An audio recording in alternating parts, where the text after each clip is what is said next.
السلام علیکم. میں لے کر آئی ہوں آج آپ کے لیے خود غرض عشق کی ایپیسوڈ نمبر 10. صبح جب اس کی آنکھ کھلی تو خالی کمرہ دیکھ کر اس کی آنکھیں ایک بار پھر بھر آئیں. ارحان ساری رات گھر نہیں لوٹا تھا. جانے وہ کہاں کہاں کی خاک چھان رہا تھا. اس کی آنکھیں برسنے کو تھیں. اس کی آنکھیں برسنے کو بےتاب ہو رہی تھیں. اسے اپنی آئندہ زندگی کے بارے میں سوچ کر وحشت ہونے لگی. کیسے یقین دلائے گی وہ ارحان کو؟ ابھی وہ سوچوں میں غلطہ تھی کہ دروازہ ایک ہلکی سی آہٹ کے ساتھ کھل گیا. اس نے نظر اٹھا کر دروازے کی طرف دیکھا. ارحان اس کی طرف ایک نظر بھی ڈالے بغیر سیدھا الماری کی طرف بڑھ گیا. سرخ سوجھی ہوئی آنکھیں اور بکھرا بکھرا سا حولیہ اس کے رات بھر جاگنے کی چغلی کھا رہی تھیں. اس نے اپنا ایک ڈریس نکالا اور فریش ہونے چلا گیا. فجر خالی خالی آنکھوں سے ارحان کو تکتی رہی. مگر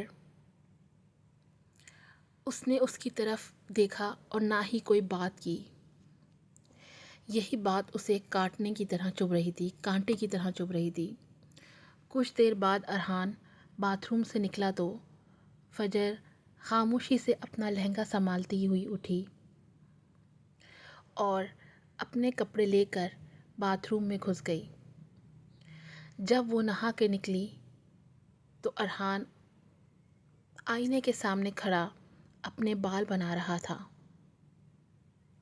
فجر کے گیلے بال اس کی پشت پہ بکھرے تھے، جس میں سے اٹھنے والی مسحور کن خوشبو نے ارحان کو اپنی طرف متوجہ کیا. ارحان نے پلٹ کر فجر کی طرف دیکھا.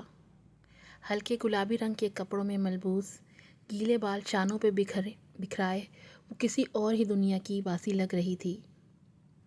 اس پہ اس کی بڑی بڑی سیاہ آنکھیں دیکھنے والے کو جیسے اپنے سحر میں جکڑ لیتی.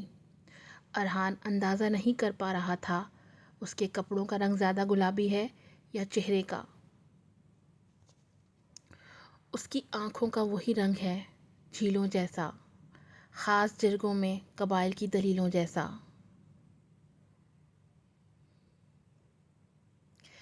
ارحان کو مسلسل اپنی طرف تکتا پا کر فجر نے چونک کر ارحان کی طرف دیکھا.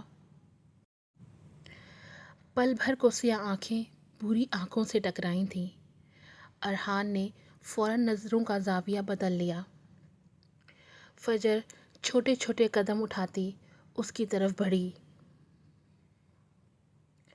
فجر کا عکس آئینے میں ابھرا تو ارحان کا بالوں کو سیٹ کرتا ہاتھ چند پل کے لیے رک گیا. ارحان، فجر نے ڈرتے ڈرتے ارحان کو مخاطب کیا. ارحان ساکت سا آئینے میں اس کے عکس کو دیکھ رہا تھا. ارحان، کہاں تھے تم کل رات سے؟ فجر نے اس کی طرف دیکھتے ہوئے پوچھا. ارحان کی نظروں کے سامنے وہ تصویریں ایک بار پھر کسی بھیانک حقیقت کی طرح کھڑی تھیں. اشتعال سے ارحان کی مٹھیاں بھیج گئیں، کنپٹی کی رگیں تن گئی تھیں.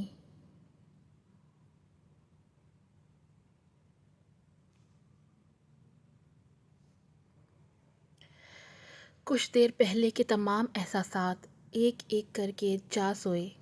ارحان غصے سے اس کی طرف پلٹا. تم کون ہوتی ہو مجھ سے یہ سوال پوچھنے والی؟ ارحان نے غصے سے اس کا ایک بازو اپنی گرفت میں لے کر جھنجھوڑا. سیاہ آنکھوں میں پل میں ہی وحشت ابھری تھی. وہ خود کو چھڑانے کی صحیح کرنے لگی،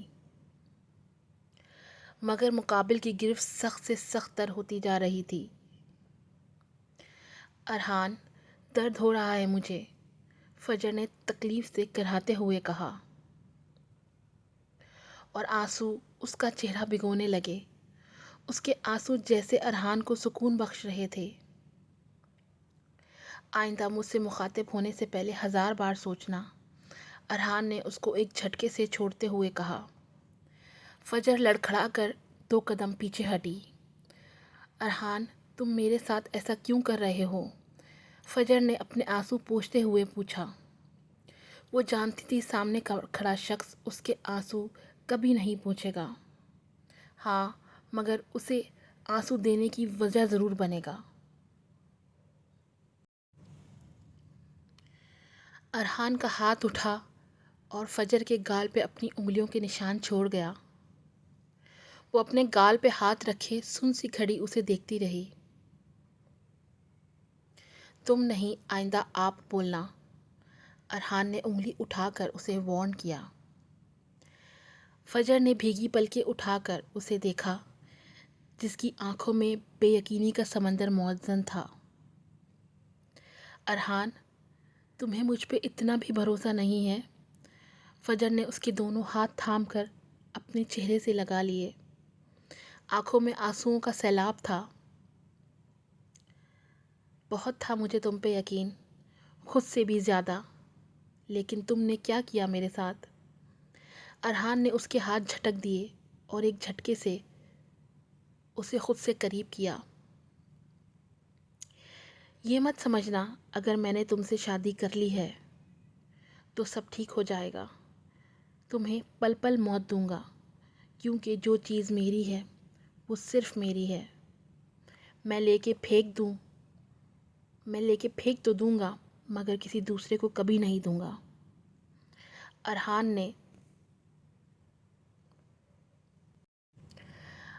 نے اس کا گال اپنے ہاتھ کی پشت سے سہلایا۔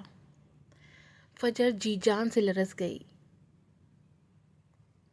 تو ایک بار ہی کیوں نہیں مار دیتے؟ فجر نے اس کا ہاتھ اپنے چہرے سے ہٹاتے ہوئے کہا۔ اتنی آسانی سے نہیں میری جان، جب تک تم مجھ سے موت کی بھیک نہیں مانگو گی، جب تک تمہیں موت نہیں دوں گا۔ ارحان نے اس کی پلکوں پہ اٹکا موتی اپنی پوروں پہ چنتے ہوئے پھنکارتے ہوئے کہا۔ مجھ سے نہیں سہی جا رہی تمہاری نفرت، فجر نے کرب سے آنکھیں بند کرتے ہوئے کہا۔ عادت ڈال لو، اب تمہیں قدم قدم پہ صرف میری نفرت ہی ملے گی۔ اور ایک جھٹکے سے اسے خود سے دور کیا اور لمبے لمبے ڈگ بھرتا کمرے سے نکل گیا۔ کیسے یقین دلاؤں ارحان میں تمہیں؟ فجر پھر سے رونے لگی۔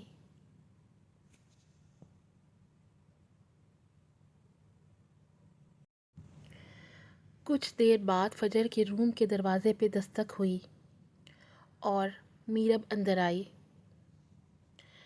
فجر نے فوراً پلٹ کر اپنے آنسو صاف کیے۔ میرب نے ٹھٹک کر فجر کو دیکھا، جس کی آنکھیں رونے کی شدت سے سرخ ہو رہی تھیں۔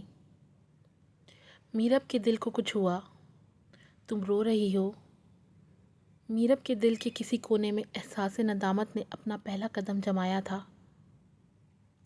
نہیں تو، فجر نے اپنے آنسو صاف کرتے ہوئے زبردستی مسکرا کر اسے دیکھا۔ ارحان بھائی نے کچھ کہا ہے تمہیں؟ میرب نے اس کے گال پہ پڑے انگلیوں کے نشان کو دیکھتے ہوئے پوچھا۔ نہیں میرب، کچھ نہیں کہا۔ فجر پلٹ کر اپنے بال سلجھانے لگی۔ میرب خاموش کھڑی اسے دیکھتی رہی۔ اس کے اندر جیسے سناٹا سا اترتا جا رہا تھا۔ وہ آگے بڑھ کر فجر کے گلے لگ گئی۔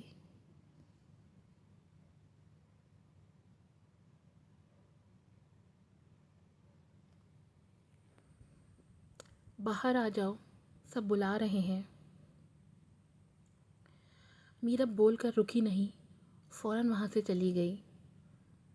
فجر باہر آئی تو